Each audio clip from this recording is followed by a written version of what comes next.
On a quand même des Français qui nous disent que Napoléon est un être supérieur, c'est un génie militaire, c'est un grand conquérant. C'est incroyable. C'est-à-dire qu'il n'y a qu'un Français pour être autant dans le déni. Tu poses la question à un Allemand, il te dira non. Un Anglais, non. Un Autrichien, non. Un Espagnol, non. Un Polonais, non. Un Italien, non. Il n'y a qu'un Français qui te dira que Napoléon, c'est le génie. Napoléon, c'est la liberté. Le mec a carrément tué 6 millions de personnes. Afrique, Europe, Amérique, Asie, principalement en Europe, 6 millions de morts. On va te dire que ça, c'est un génie.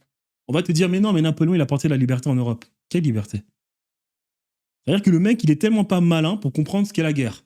La France était dans une pauvreté extrême depuis Louis XIV jusqu'à la Révolution française. Il fallait renflouer les caisses de l'État.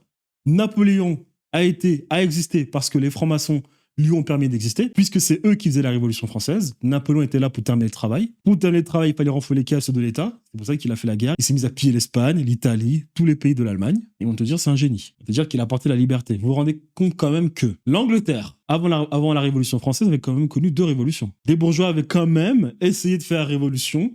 Depuis la Magna Carta en 1215, ils essayaient de brider le roi. Ils ont fait leurs 2 révolutions. Ils se sont rendus compte que le peuple n'était pas content et que le peuple voulait un roi. Ils se sont rendus compte qu'ils ne peuvent pas avancer sans roi dans ce pays. Ils ont trouvé un bon compromis, la monarchie constitutionnelle.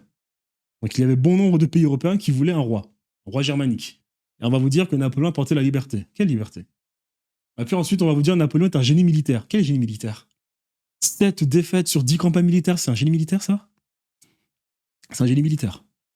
Campagne d'Italie, victoire. Ok, il détruit les Autrichiens et l'Italie. Super. Campagne Prusse-Pologne, victoire. Duché de Varsovie. Ok.